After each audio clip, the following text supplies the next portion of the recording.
Hashem, c'est pour moi un très grand. Bezrat Hashem, Shavua Tov Mazal Tov, c'est pour moi un très grand bonheur que de vous retrouver ce matin. Baruch J'ai Hashem. commencé la semaine, Bezrat Hashem, en votre compagnie avec un cours de Torah, avec une étude de Torah collective. On en profite pour adresser toutes nos salutations, nos souhaits de Shavua Tov à tous nos amis qui sont avec nous en ce moment et qui vont nous rejoindre. Et on en profite également pour adresser tous nos remerciements à l'équipe de Yeshiva Online, à Jonathan, à Jérémy, à Jonathan, à toute l'équipe, pour les remercier encore une fois pour l'immense service qu'ils nous rendent en nous donnant la possibilité de nous réunir par-delà effectivement les distances qui nous séparent les uns des autres et de pouvoir effectivement étudier ensemble un morceau de Torah. Alors aujourd'hui, Ezrat Hashem, voilà, nous dédions encore une fois à cette étude L'Irayou Nishmatam Shel Kol Mete Israël, et en particulier l'Irayou Nishmat Mimoun El Koubi Bar Nejma, et nous dédions cette étude pour la Refoua Shelema de tous les Cholim, qu'Akadosh Baruch Hu accorde la Refoua Shelema à tous les Cholim, à tous les malades, aux quatre coins du globe, et que Akadosh Baruch Hu nous prenne en pitié et qu'il mette un terme définitif à ce fléau de la Magefa. Alors, nous en sommes aujourd'hui au Perek Bet, au chapitre 2, et nous en sommes à la Mishnah numéro 2, qui commence par les mots suivants. Rabban Gamliel Beno Shel Rabbi Yehuda Hanassi. Donc il est question du fils de Rabbi Yehuda Hanassi dont on a parlé au tout début du deuxième chapitre, que l'on appelle d'ailleurs tout simplement dans la Mishnah Rabbi. Rabbi tout court, c'est Rabbi Yehuda Hanassi. Et après avoir étudié les enseignements de Rabbi Yehuda Hanassi, désormais nous nous focalisons sur les enseignements de son fils, Rabban Gamliel Beno Shel Rabbi Yehuda Hanassi, le fils de Rabbi Yehuda Hanassi. Que nous dit ce grand maître? Que nous dit Rabban Gamliel? Premièrement, Yafé Talmud Torah Im Derech Eretz. Combien belle est l'étude de la Torah, Im Derech Eretz, avec le Derech Eretz. Alors, il faut savoir que l'expression Derech Eretz, c'est une expression qui peut être traduite de diverses façons. On va commencer par une première possibilité que l'on retrouve chez les commentateurs de la Mishnah. Derech Eretz, littéralement, c'est la façon de se conduire, Derech, le chemin, Eretz, de la terre, du pays, le chemin du pays, c'est-à-dire la façon que les hommes ont de se conduire, les habitudes qui sont celles des êtres humains. C'est une expression qui désigne également, en premier lieu, ce que l'on appellerait l'occupation professionnelle, l'activité professionnelle. Et Rabban Gamliel est en train de nous enseigner le fait qu'il est très beau de joindre et d'associer l'étude de la Torah à l'activité professionnelle que l'on mène. Et il justifie ce jugement de la façon suivante. Chez Yegiat, chez Nehem, parce que lorsque on peine, Yegia veut dire fournir un effort important, fournir un labeur. Yegia, c'est le labeur. Chez Yegiat, chez Nehem, le labeur que l'on investit dans les deux domaines, c'est-à-dire celui de l'activité professionnelle et celui de l'étude de la Torah, Meshakahat Avon.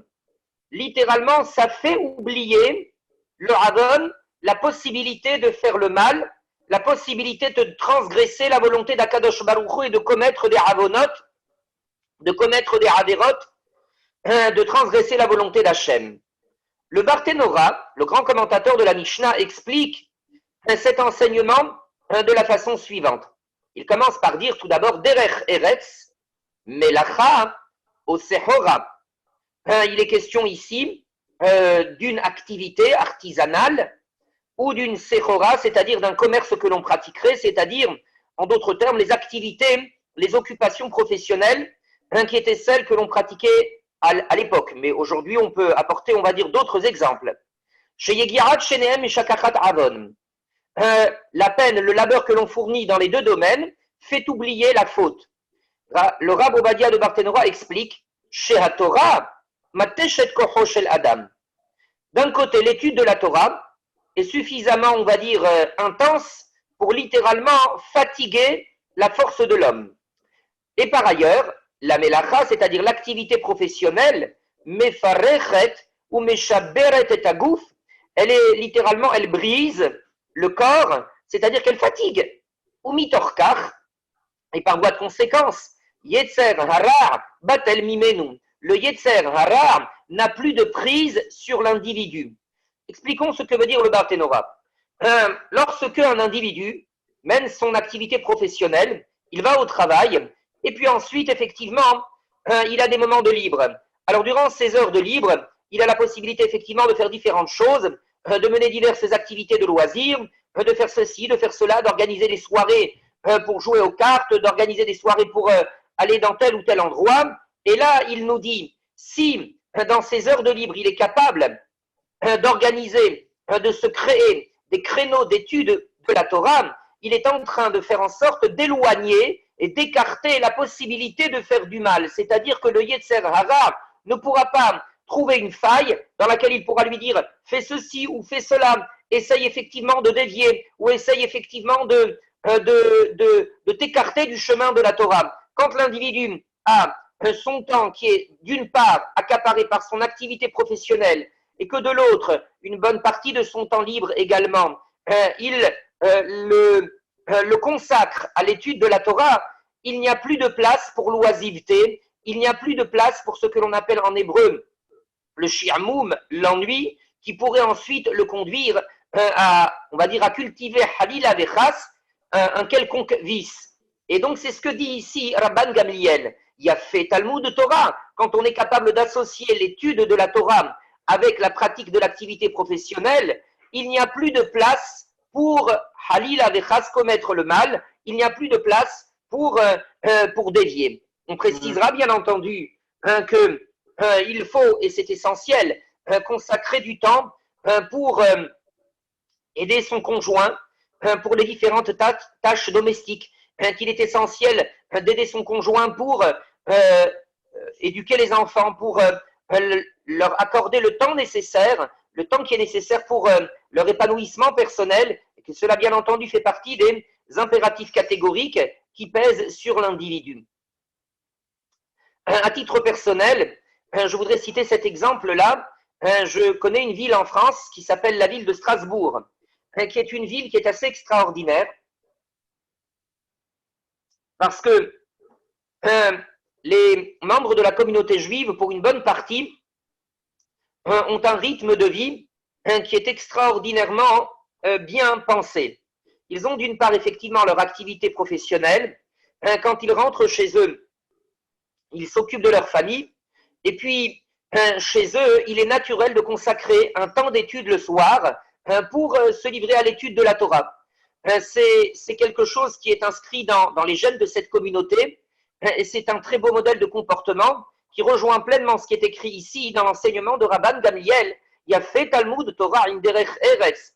Lorsque l'esprit est accaparé non seulement par ce que l'individu est obligé de consacrer comme temps au quotidien pour vaquer à ses occupations professionnelles, pour avoir effectivement de quoi être mitparnes, c'est-à-dire d'avoir des moyens de subsistance. Lorsque l'esprit est accaparé par cela, mais non seulement par cela, mais par effectivement l'étude de la Torah dans laquelle il est capable de s'investir, alors là, effectivement, il n'y a plus de place à la faute. On rapportera d'ailleurs à cet effet ce que dit un peu plus loin, ce que disent un peu plus loin les Pirkei Avot, au Perek Dalet. D'ailleurs, dans la proportion de Derech Eretz, c'est-à-dire d'activisme, excusez-moi, d'activité professionnelle et d'études de la Torah, les Pirkei Avot nous donnent également ce principe-là. Heve memaret ba'esek va'asok batorah. Fais en sorte de bien t'organiser, bien penser ton travail, de façon à, quelque part, réduire le temps, dans la mesure effectivement de tes possibilités, réduire le temps, on va dire, que tu consacres aux occupations professionnelles, va'asok batorah, pour que tu puisses consacrer plus de temps, on va dire, à l'investissement dans l'étude de la Torah. En d'autres termes, ce que nous dit ce maître dans les Pirkei Avot au Perek Dalet au chapitre 4, c'est que ne nous contentons pas, quand, on va dire, d'une sorte de, on va dire de cuillère de Torah que l'on goûterait symboliquement au quotidien. Essayons d'avoir une consommation de Torah qui soit, on va dire, qui ne soit pas de l'ordre du symbolique, mais qui soit, on va dire, plus dense, plus fournie et plus importante. Donc, on retiendra cet enseignement de Rabban Gamliel, qui est un enseignement qui est fondamental.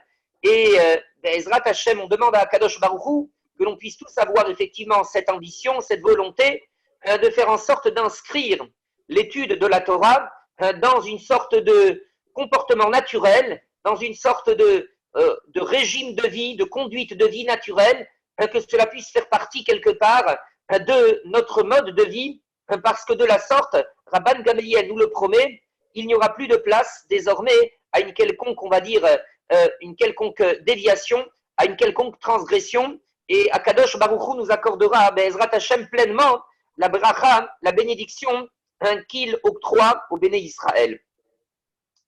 Dans un deuxième temps, il y a beaucoup de commentateurs qui interprètent le mot de Derech Eretz. Nous avons dit que le terme de Derech Eretz renvoie, on va dire, à la conduite qui est celle des êtres humains de façon générale. Le Derech Eretz est traduit par beaucoup comme signifiant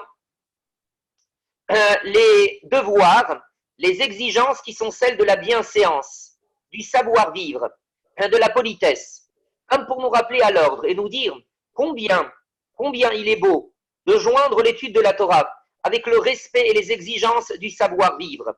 Il faut savoir qu'à contrario, nos Chachamim nous ont enseigné qu'un Talmid Chacham, un érudit qui effectivement aurait beaucoup de connaissances en Torah, investi dans l'étude de la Torah, mais qui ne serait pas respectueux des principes du savoir-vivre, des principes du Derech Eretz, qui se permettrait effectivement de mal parler ou qui se permettrait de ne pas respecter ces principes de savoir-vivre, ces principes de Derech Eretz, les Chachamim ont dit à propos de cet individu que Nevela Tova Hemenu, littéralement qu'une charogne valait mieux que lui. C'est dire à quel point les Chachamim n'ont pas effectivement de considération pour un individu de ce type.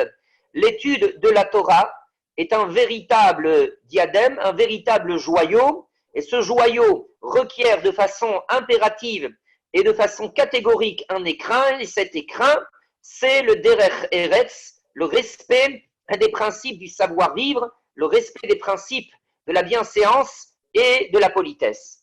Donc ça, c'est une deuxième façon de comprendre également l'enseignement de Rabban Gamliel concernant le Yafé Talmud Torah, Im Derech Eretz. Combien belle est l'étude de la Torah qui est jointe au respect des principes du Derech Eretz.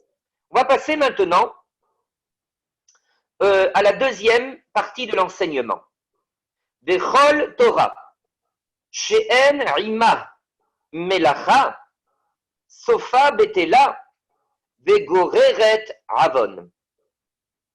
Toute étude de la Torah. She'en Ima Melacha, qui n'est pas accompagnée, qui n'est pas jointe à une occupation professionnelle, Sofa Betela, elle finira par disparaître. Vegoreret Avon, et elle finira par littéralement entraîner l'homme au péché.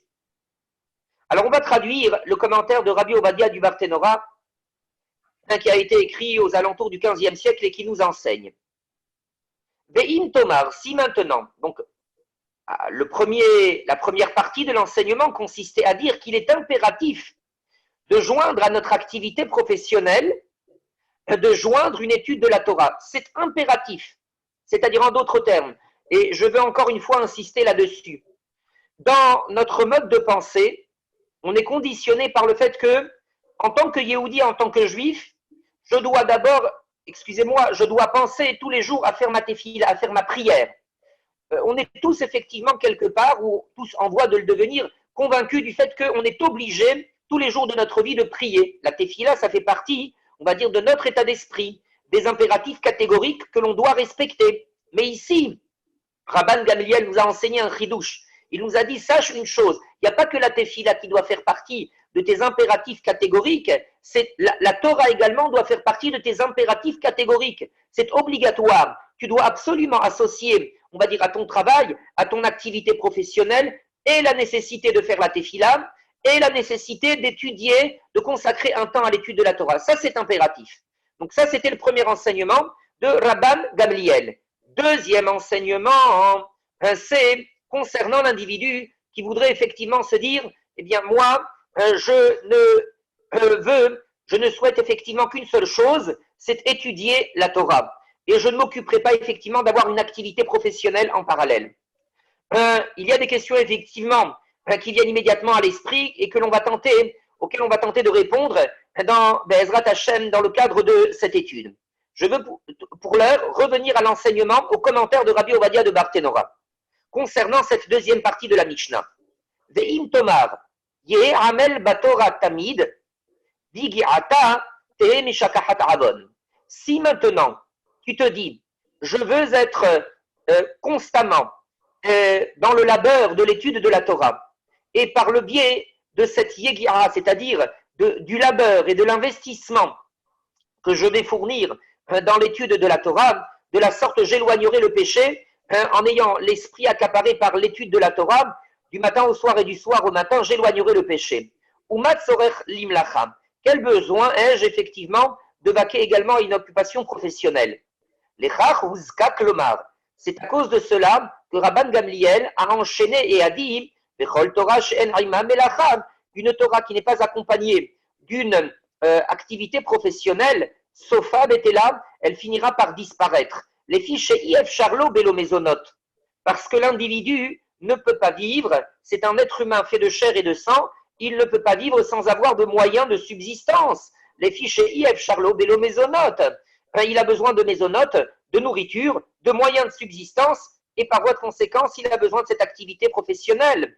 Et il continue en disant, Rabbi Ovadia de Barthénora, Umelastem et Haberiot, compte tenu de cette exigence et de ce besoin, il pourrait être tenté ensuite de brigander les créatures, ou Meshake Talmudo, et il commettra la faute, les avonotes, et il oubliera son étude.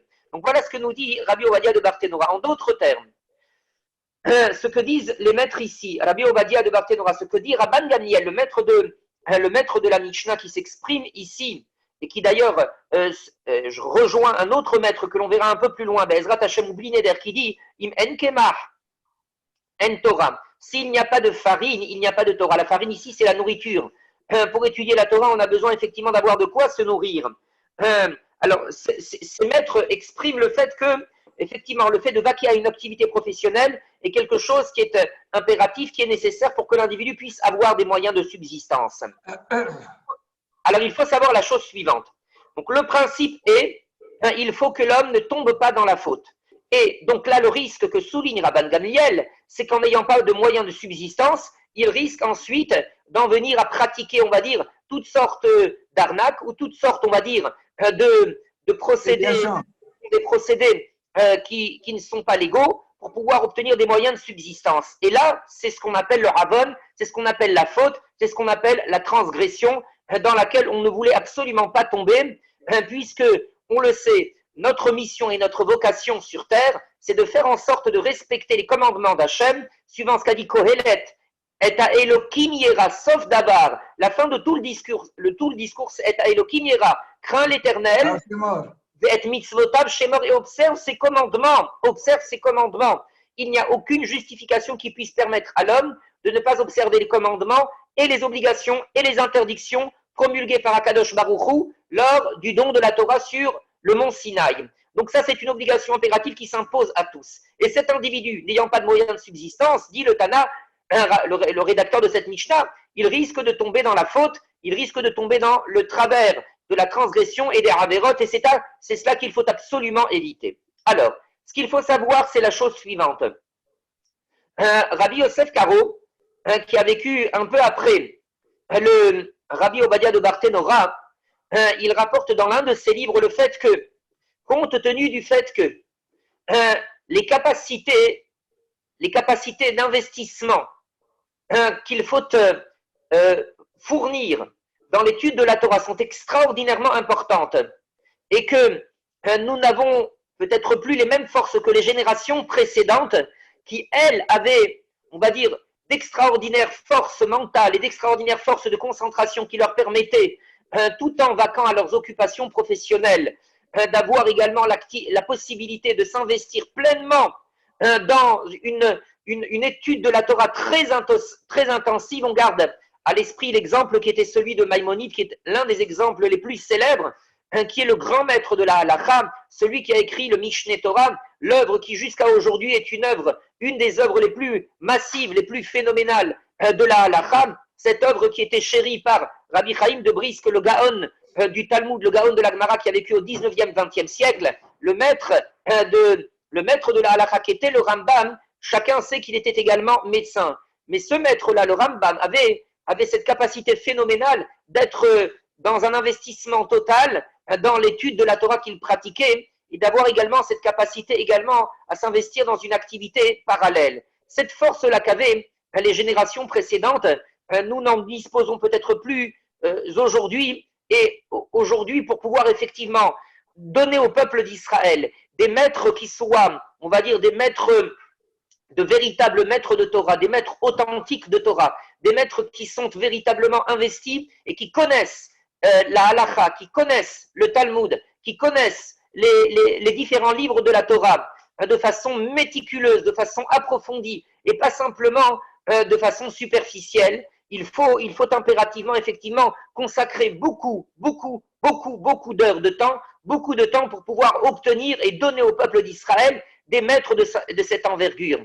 Et par voie de conséquence, il appartient à la collectivité, au tzibour, au peuple d'Israël, de pouvoir se donner les moyens, de pouvoir se doter d'institutions qui peuvent permettre de pouvoir produire des maîtres de cette envergure. Ce sont les institutions que l'on appelle aujourd'hui les yeshivot, ce sont les institutions que l'on appelle aujourd'hui les kolélim, c'est-à-dire les centres d'études pour hommes mariés dans lesquels ce sont des rabbanim, des futurs rabbanim qui étudient à temps plein le matin et l'après-midi et souvent le soir de façon à pouvoir donner au peuple d'Israël de grands maîtres, de grands rabbanim, de grands dayanim et comme on dit en hébreu, c'est ce que l'on appelle c'est ce que l'on appelle et la rasot lachem. Le moment est venu d'agir pour Akadosh Baruch Hu et de pouvoir effectivement sortir quelque part, on va dire, des sentiers qui étaient pratiqués par les générations précédentes, générations que nous ne sommes plus capables de reproduire aujourd'hui. Mais néanmoins, ce qu'il est important de savoir et de retenir, c'est que ces grands maîtres de Torah que l'on souhaite donner au peuple d'Israël, ce qui les caractérise, c'est un investissement sincère et authentique dans ce que l'on appelle le Amal HaTorah, dans ce que l'on appelle le labeur de l'étude de la Torah. Ce qui veut dire que on ne peut pas prétendre porter ce que l'on appelle le Keter Torah, la couronne de la Torah, et dans le même temps, on va dire, être encore porté, on va dire, avoir un goût encore prononcé, pour tout ce qui est, on va dire, la matérialité, on va dire, que nous offre le monde dans lequel on est.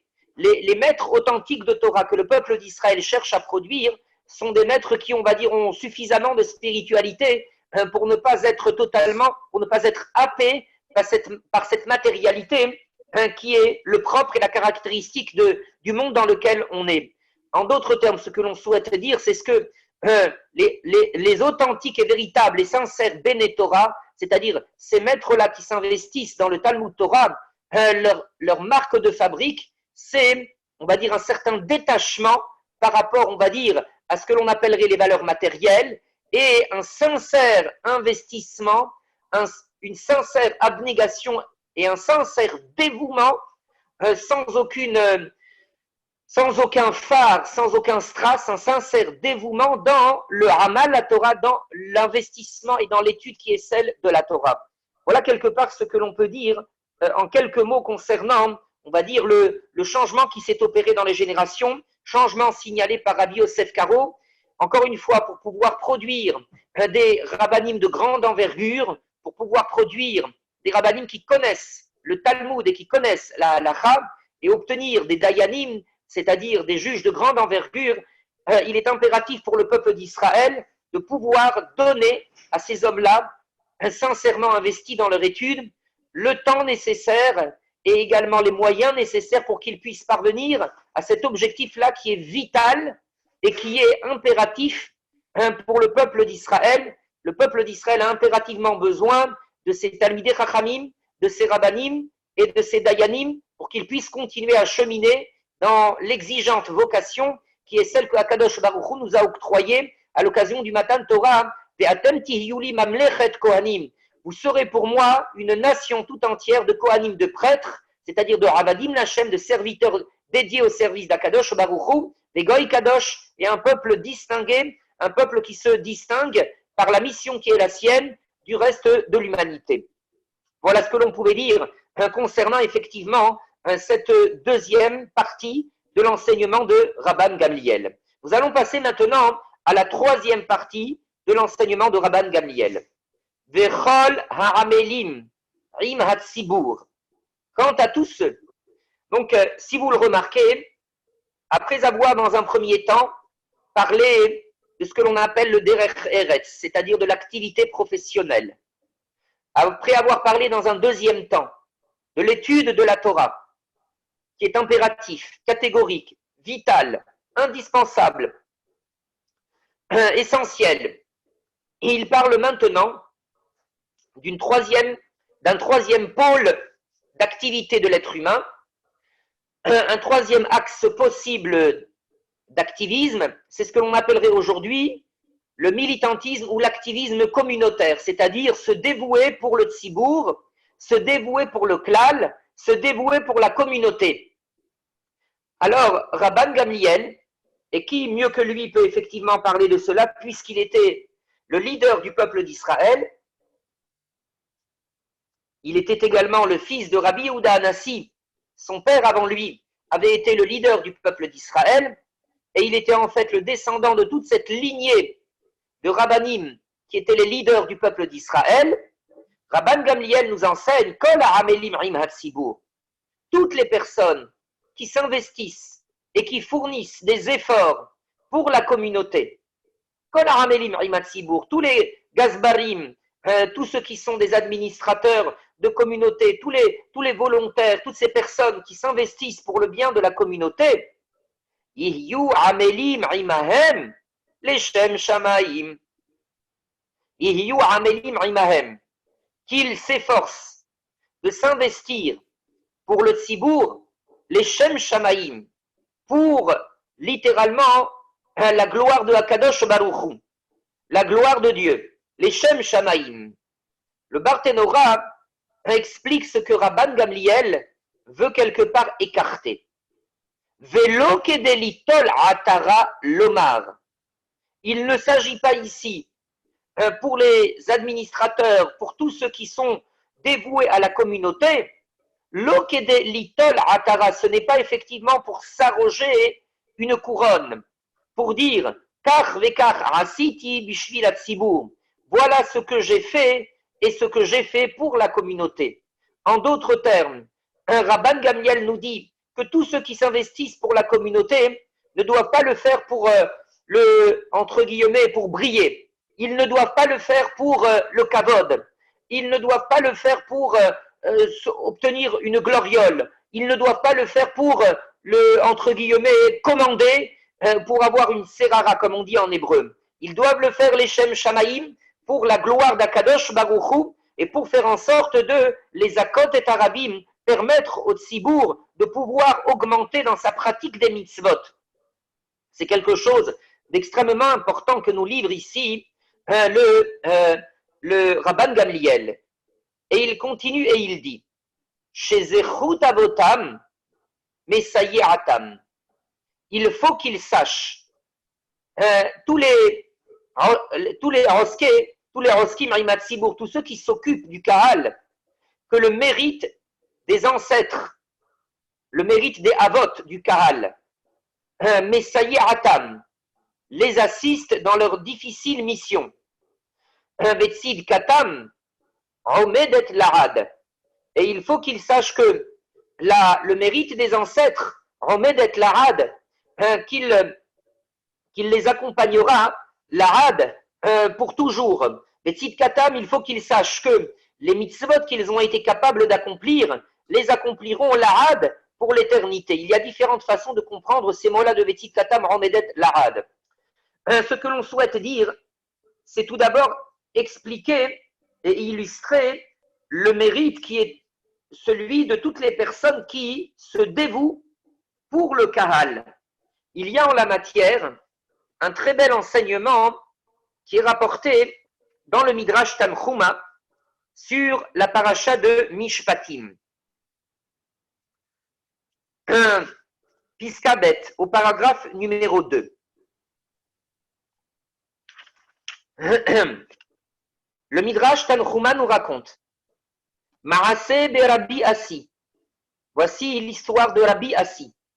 Kesheaya mistalek mina olam. Lorsque l'heure était arrivée où Rabbi Assi devait quitter ce monde, Nichnas ben Achoto etzlo. Son neveu est venu pour lui rendre visite. Metzao boché. Il a constaté qu'il était en train de pleurer. Amarlo. Il lui a dit, Rabbi, mi penema taboché. Rabbi, mais pourquoi est-ce que tu te mets à pleurer? Yesh Torah shelo lamadta velimadta. Est-ce qu'il y a un morceau de Torah que tu n'as pas étudié, ou un morceau de Torah que tu n'as pas enseigné? Voici que tes élèves sont assis devant toi. Donc Baruch Hashem, tu as formé de très nombreux élèves, tu as enseigné beaucoup de Torah. De quoi est-ce que tu as peur? Pourquoi est-ce que tu te mets à pleurer? Et il continue, le neveu, et il veut réconforter et apaiser son oncle. Yesh gemilut chasadim shelo asita. Est-ce qu'il y a une mitzvah de tzedaka v'chesed que tu n'aurais pas accomplie dans ta vie? Ve'al kol midot shehayu becha. Haïta mitrachek minadinim.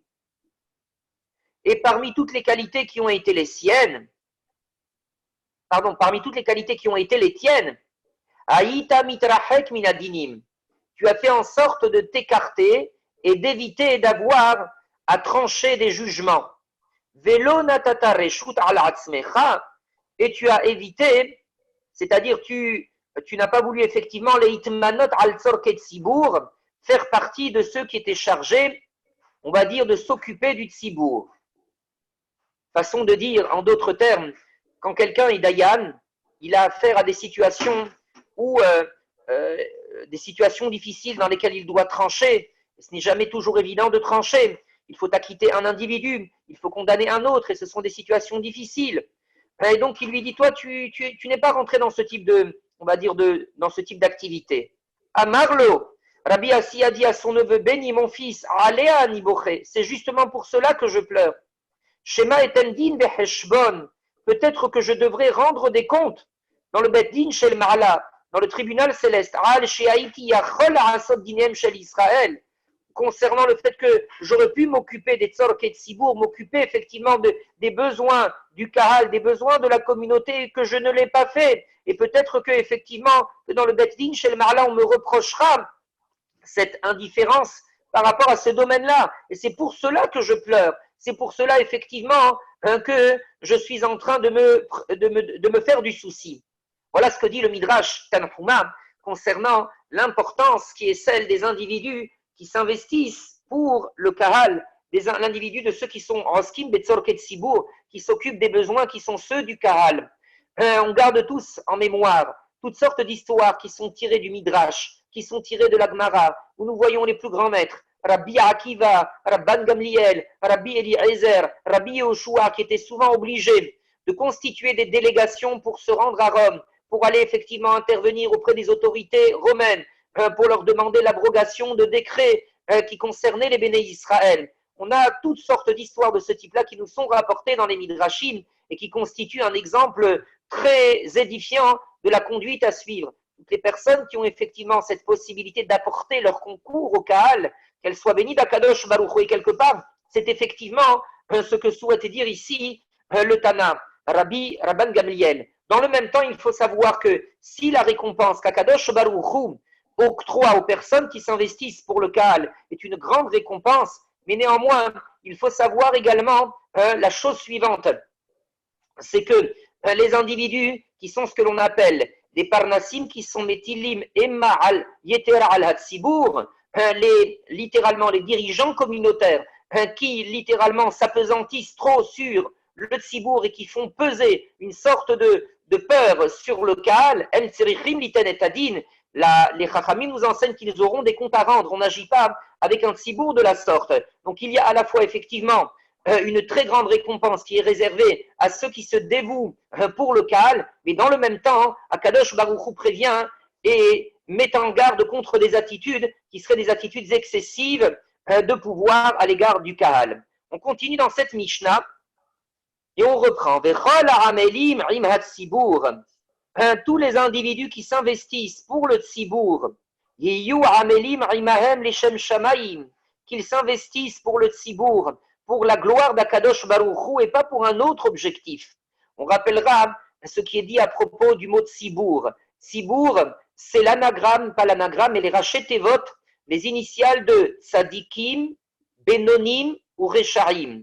Des justes, des gens moyens et des gens qui sont effectivement que l'on pourrait qualifier entre guillemets de mauvais. C'est-à-dire en d'autres termes, une collectivité n'est pas quelque chose d'homogène. Une collectivité est toujours constituée de toutes sortes d'éléments. Il y a une grande diversité et une grande variété. Et c'est ce qui fait la difficulté et le défi à relever quand on est au sec, quand on s'occupe du tzibour, c'est-à-dire faire en sorte de travailler pour le tzibour tout en tenant compte de cette diversité, tout en tenant compte de cette variété-là. On revient dans la Mishnah. Chez Zerut Avotam, le mérite des pères, des ancêtres du Kahal, Messaye Atam, leur littéralement est là pour apporter l'aide nécessaire aux Roskim Rimat Tzibour, aux dirigeants communautaires. C'est-à-dire que les dirigeants communautaires sachent que ils ne sont pas seuls dans, on va dire, dans cette tâche-là, dans ce devoir d'encadrer le Kahal. Akadosh Baruch Hu est là pour les aider et le Zerut Avot, le mérite des ancêtres du Kahal, constitue une aide appréciable et inestimable qui pourra effectivement leur permettre de pouvoir au final obtenir des fruits de leur investissement, les fruits effectivement de leur dévouement. La Mishnah continue et elle dit Vetsid Katam Omedet Larad. Littéralement, le mérite Omedet Larad les accompagne pour toujours.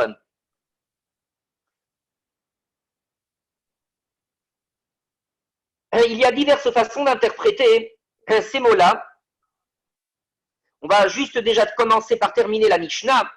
Ve'atem ma'ale ani alechem sachar harbe ke'ilu asitem. Quant à moi, dit Akadosh Baruch Hu, je considérerai sachar harbe, je vous donnerai une très grande récompense ke'ilu asitem, comme si effectivement c'était vous qui aviez réalisé. Expliquons, on va dire, ces mots-là de la Mishnah. Rabban Gamliel est en train de dire, quand on va dire par exemple des dirigeants communautaires s'occupent de faire une collecte de tzedaka, et puis c'est toujours ingrat de faire une collecte de tzedaka, ils réunissent une certaine somme. Ici, Rabban Gamliel est en train de dire que quelque part Akadosh Baruch Hu va considérer que c'est comme s'ils avaient offert l'intégralité de la somme, leur investissement, ce qu'ils ont été capables de faire.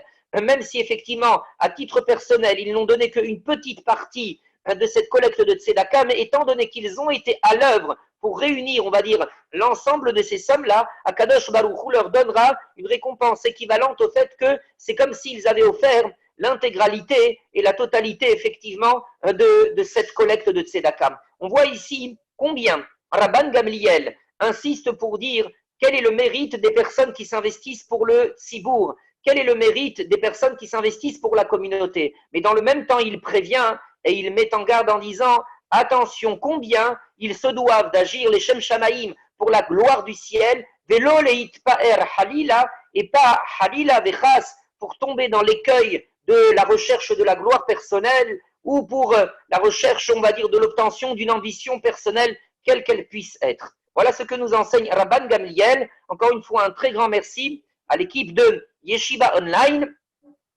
et également à l'ensemble des participants qui nous ont rejoints pour cette étude de la Mishnah de Rabban Gamliel.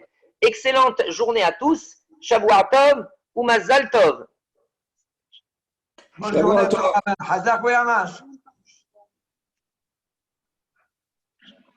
Merci M. Rabbin, merci beaucoup. Shavua Tov. Shavua Tov, merci à vous. חזק וברוך שלך, שבוע טוב, מזל טוב ברך. שבוע טוב.